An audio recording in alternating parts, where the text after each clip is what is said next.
a lot of users actually use liquid staking tokens today and they participate in DeFi. And then when restaking kind of emerges, it's going to conflict with DeFi. Users are going to have to choose between restaking or DeFi. They can't have the best of both the worlds. How can we solve that? That's where the design of rsETH came into play, where we wanted to create this single receipt token that gives users access to staking and restaking rewards, liquidity, as well as opportunity to participate in DeFi, and also eliminate the complexity of all of the complexity of claiming these different types of reward tokens given by the ABSs. Hey everyone, welcome to the Edge Podcast. I'm DeFi Dad here with Nomadic from 4RC. Today's show spotlights one of the first liquid restaking protocols to emerge, called Kelp DAO. In this episode, we'll review Kelp DAO's liquid restake token, rsETH, designed to offer liquidity to illiquid assets deposited into restaking platforms such as EigenLayer. But before we do, just a quick word from our sponsors who make the Edge Podcast possible. Introducing the MANTLE liquid staking protocol, MANTLE LSP, a permissionless, non-custodial ETH liquid staking protocol deployed on Ethereum L1 and governed by MANTLE. With MANTLE LSP, users can stake ETH to instantly receive METH, earn yield and accumulate rewards the longer you stake. METH is the value accumulating receipt token that will give you access to expanded yield opportunities. Stake and watch your yield grow with MANTLE LSP. For most of us, our crypto journey started with MetaMask. And now with MetaMask Portfolio, we can do so much more. MetaMask Portfolio puts you in control. Use the dashboard to see all your assets and balances across your wallets in one place. The buy feature allows us to buy crypto assets effortlessly with fiat options such as PayPal or credit card. The swap feature allows us to swap any tokens anytime by finding a selection of available rates. The bridge feature allows us to bridge between networks including Ethereum, L1s, and L2s based on the best price and fastest delivery time.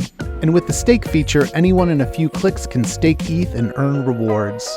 Do more in Web3 your way with a safe, simple, and convenient tool that's all in one place.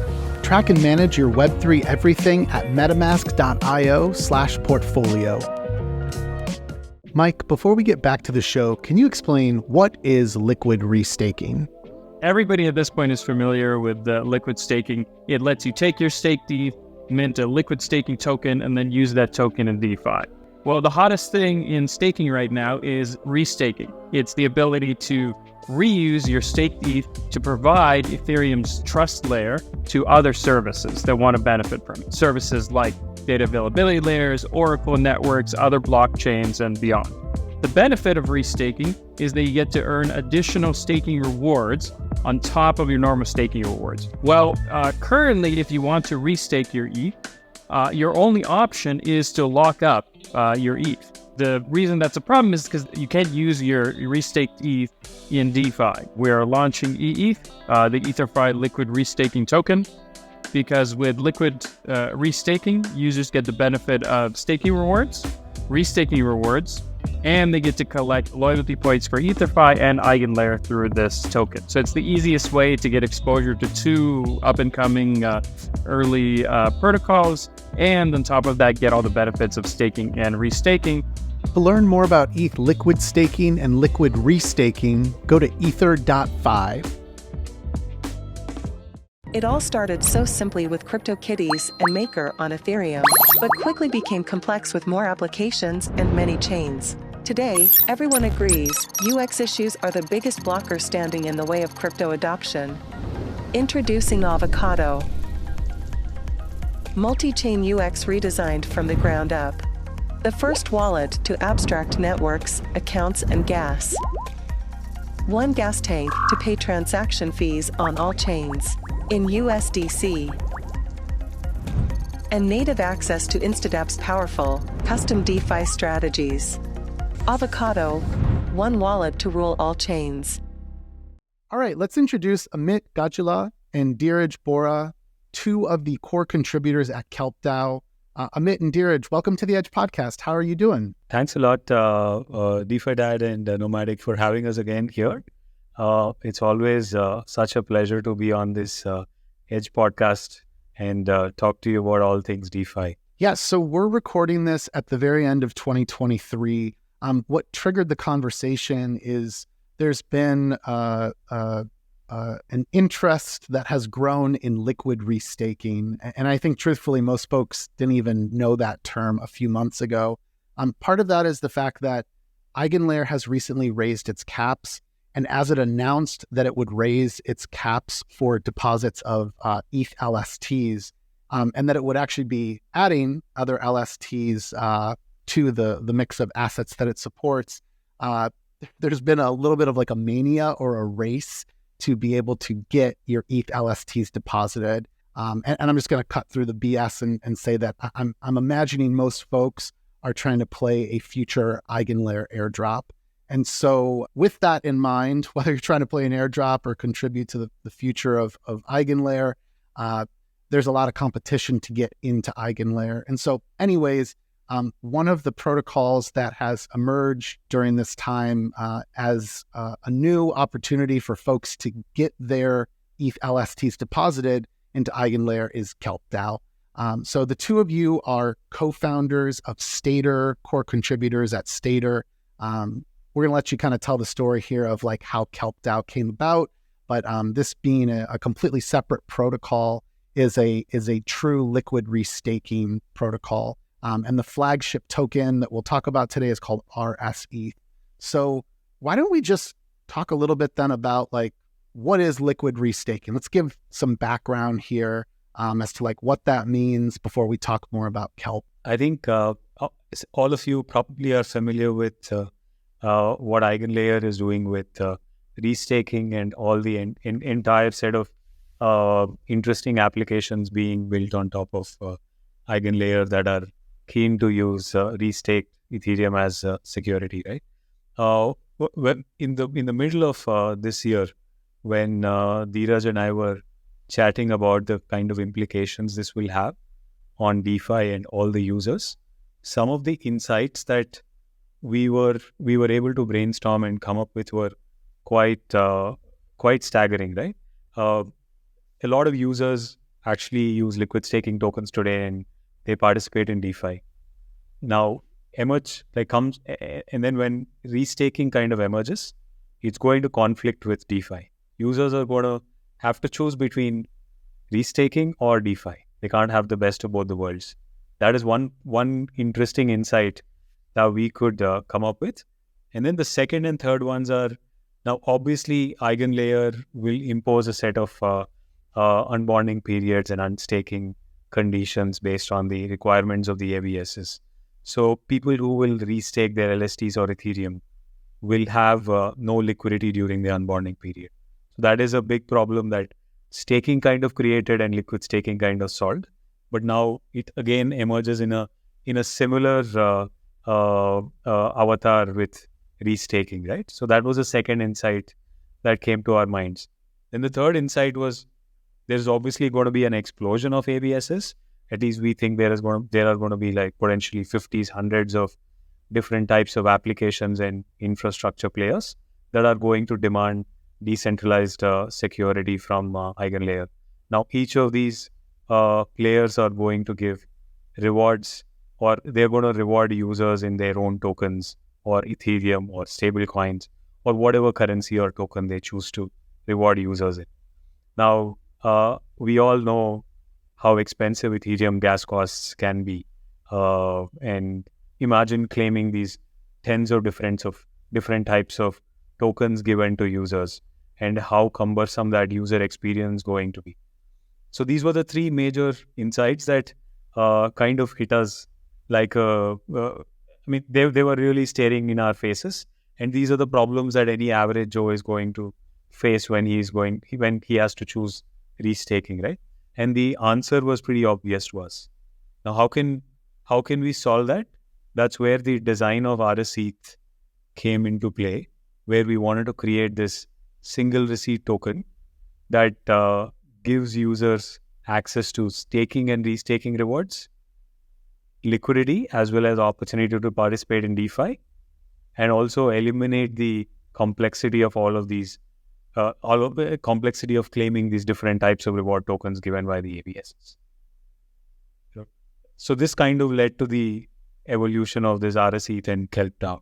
Amit, I love it. I think that's a nice comprehensive overview. You dropped a term in there that I think we should clear up for our listeners and maybe even DeFi Dad and myself. You mentioned AVS. Can we just take a step back and just describe what that is, what it means, and kind of what that means to EigenLayer as well? Yeah. So AVS is an actively validated service. It's an application, L2, rollup, app chain, whatever you want to call it, any application that wants to rent economic security from EigenLayer. Maybe a little bit of context here for people who do not know much about EigenLayer either. Most applications, when they start in crypto, require some sort of economic security. And what EigenLayer does is helps abstract all of that away. The validator set away the economic security part of it away from app chains so they can truly focus on their use case. Guys, maybe we can talk then a little bit more about the tech that actually powers what is Kelp DAO and this liquid restaking, and ultimately the liquid restaking token rsETH that we'll use. Anyways, can you talk a little bit more about how those contracts work? I guess what's the net result as a user experience, and how are those contracts secured? So the architecture of rsETH is pretty interesting. We design most of our contracts so information flows just one way, and that's best for security. A great analogy there is just airport security, right? That's kind of how we think about contracts for the most part. So we have a deposit pool that accepts different LSTs, and this deposit pool has no functionality to exit any funds. And we have different set of NDC contracts. We call them the no delegator contracts, which take in funds from the deposit pool. And each of the NDC is fully autonomous in terms of being able to interact with EigenLayer. And right now, only deposits are supported within NDCs. So each NDC is capable of effectively moving any sort of LST that the deposit pool has into EigenLayer strategies. We have multiple such NDCs deployed, and in the future, each of these NDCs will correspond to operators when operators go live on EigenLayer. And when withdrawals are implemented, withdrawals are going to be another set of contracts that talk to EigenLayer through NDCs, and the funds are going to go out through the withdrawal contract. So the information flow overall in the contract architecture is one direction. And in terms of how we secure these contracts, we were ready with contracts probably early to mid-October. Although it's limited functionality, we spent about a month and a half fully testing it. We have 99%, 100% code coverage on the contracts. We went ahead with audits from Sigma Prime and Code for Arena. And these are some of the best auditors that we have worked with in the past on our other protocols. And we're very happy with what you've put out. We're thinking of launching a bug bounty program in the next week or two as well. Dheeraj, can you remind us just how long Kelp DAO has been live for users? I think I have it in my head. I think I saw on Twitter 9 or 10 days since we're recording this. But and also I think we mentioned earlier there's already around $112 million of TVL in this. But yeah, maybe just kind of remind us when it went live officially and just kind of your take on how you feel it's gone so far. We went live on the 12th of December, 2023. So that's about time of recording. It's actually slightly less than 10 days. So it's been tremendous response. I feel people kind of understood the value proposition of Kelp DAO, and the fact that we opened up a mechanism for people to deposit their LSTs already and dust their hands off and put the responsibility on Kelp DAO to move the assets into EigenLayer, which could be a hectic process when caps open up. I feel like that has definitely helped. It's been tremendous. I mean, we continue to grow maybe 5-10 million every day even now, and despite 10 days into the EigenLayer caps raise mania, right? So it's been great. I want to add a couple of points to what Dheeraj mentioned. What has been phenomenal is the number of unique wallets or number of users, we may call it, that kind of deposited with Kelp DAO and minted rsETH. this number is like 4,500 as of today, which goes to say that it's not just a set of 10 or 15 users that have utilized this opportunity. There are a lot of users that have deposited 1 ETH, 0.5 ETH, 0.1 ETH, just so that they could mint rsETH and leverage this functionality when EigenLayer caps go up. So that has been one of the numbers that was really exciting for me to look at. It's remarkable just how much liquidity has deposited into Kelp here in the past 10 days. And, I think it's also a sign of just the changing tides in the market. We're in a much more exciting, bullish time. And I think that's also because there's new folks entering the space. There's just all that's been developed over the years. And this is like typical bull market stuff.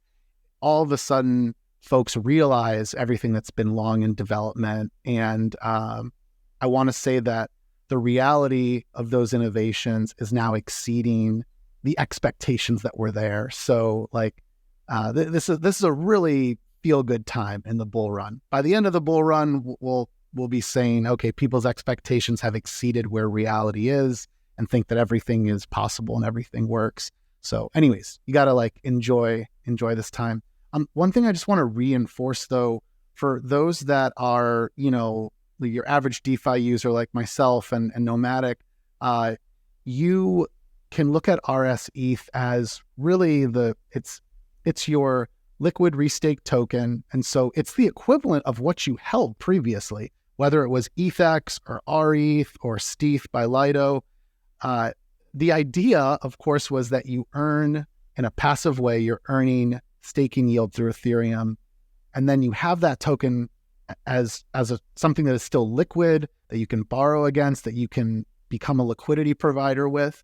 What is somewhat bizarre to me is that this mania around EigenLayer, with everyone wanting to deposit, they're giving up their liquidity. Folks were basically what do I want to say, negating the utility that they once sought out in that token. They're dropping in, let's say, stETH or rETH or ETHx now, and now you would no longer have that liquidity. So for those of us who like to, make our ETH or stake ETH work harder for us, it makes a hell of a lot of sense that you'd want rsETH, because now you can continue to do all the things that you were doing in DeFi. The only dependency here, which we're going to talk a bit about, is just that rsETH being new, there's more DeFi opportunities coming with that. So I don't want to pretend like all the same opportunities are there as compared to something like ETHx that's been live much longer. So anyways, we'll cover that in just a bit. The next sort of question, though, I wanted to cover is, I noticed literally today, no joke, just before this, I deposited some more ETH into ETHx and then dropped it into Kelp DAO. I noticed on the website for Kelp DAO that the stETH deposits, the stETH caps for EigenLayer had reached their max, or were filled up. So anyways, that said, how does this continue to work as the caps are reached? Short story is, you can still deposit ETHx then through Kelp DAO and you're getting rsETH. But let's just pretend that ETHx fills up soon. What happens after that? Users can still continue depositing their assets. We'll queue up the stETH and ETHx assets for the next time the caps are raised. So that's the short answer of what people can expect after. There are a few things users will be able to do. We might take in more assets, and those assets could potentially be open on EigenLayer as well.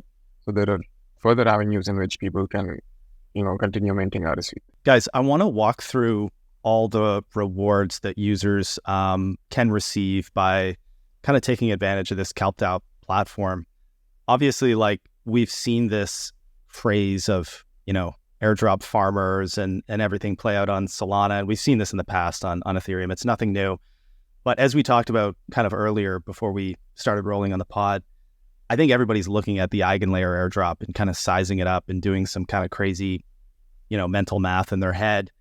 And you've got this point system built into this. So yeah, maybe like walk us through the EigenLayer point system. What other maybe potential future rewards might be looming out there for users that deposit their ETH in Kelp DAO? So when it comes to EigenLayer points, every one ETH deposited into EigenLayer earns 24 points a day. And that's the math. That's how the EigenLayer point system works. There have been no caps that have been set. There are no minimum limits. When it comes to the Kelp side, every ETH is worth 10,000 points a day. Kelp, we call them the Kelp miles rather than the point system. For everyone who has deposited since the 12th, since the launch, up until now, and probably in the near future, until the near future, they're going to get a 25% boost on those miles. This is purely to reward the early adopters for Kelp, for trusting a newer protocol. So for each ETH, they earn 1.25 times 10,000 miles a day. There are further rewards. While there have been no rewards on the stETH side that Kelp also takes in as a collateral, ETHx is offering a 30% yield boost on the Ethereum staking rewards. Plus, Stader has just announced yesterday that they're restaking part of their treasury into EigenLayer. So all of the Eigen points that the Stader's ETHx position earns on EigenLayer, they are up for grabs for ETHx holders on Kelp. So effectively, this makes ETHx the only collateral, which only LST that amongst any of the LSTs that EigenLayer accepts, where you can earn more EigenLayer points. That is very cool. Yeah, I didn't know about that one.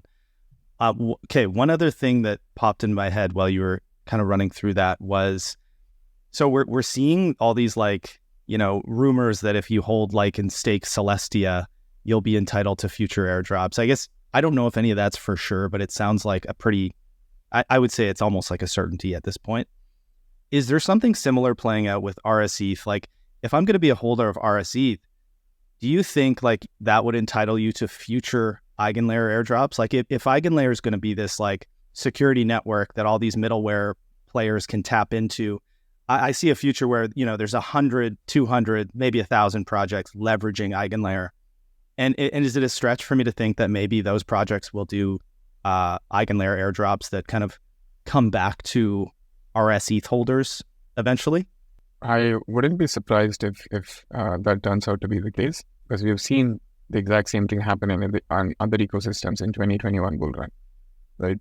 I feel like this is a great way for newer protocols in particular to get that initial bootstrapping user base.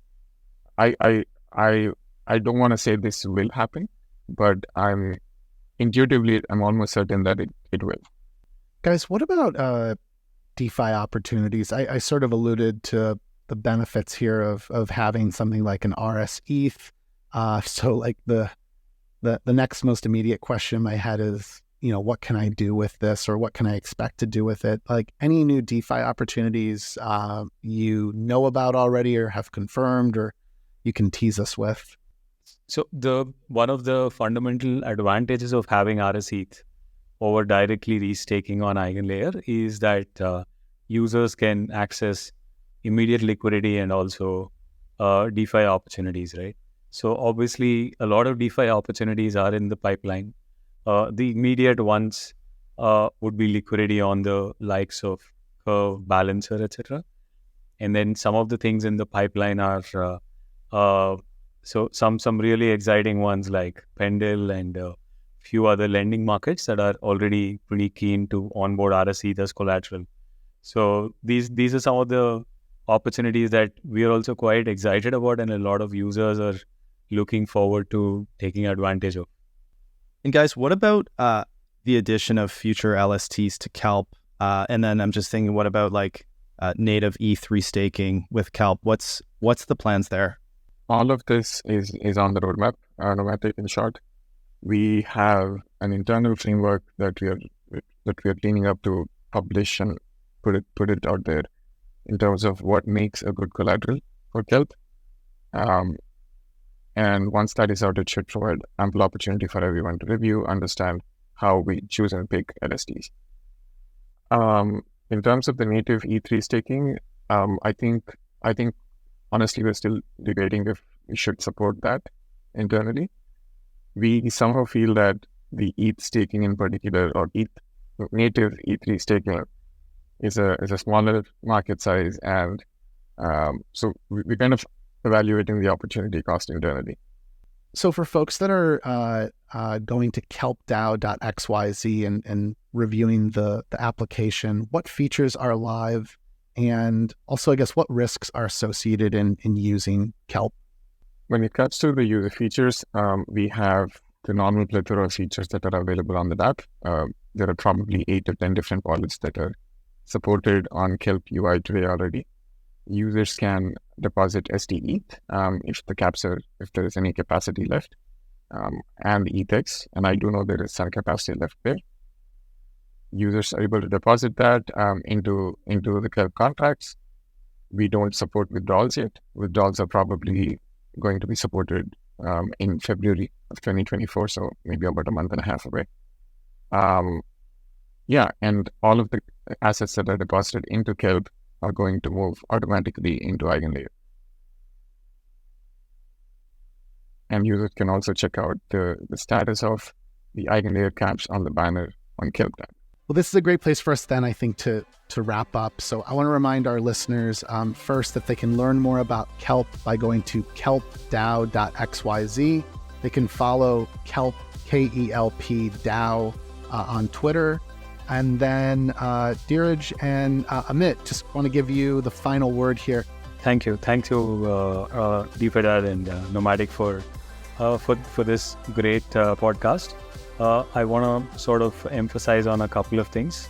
As always, do your own research before depositing any of your assets with Kelp. From our end, we have taken as much security precautions as possible to keep the funds safe and secure, including audits, as well as a bug bounty that is going to go live pretty soon.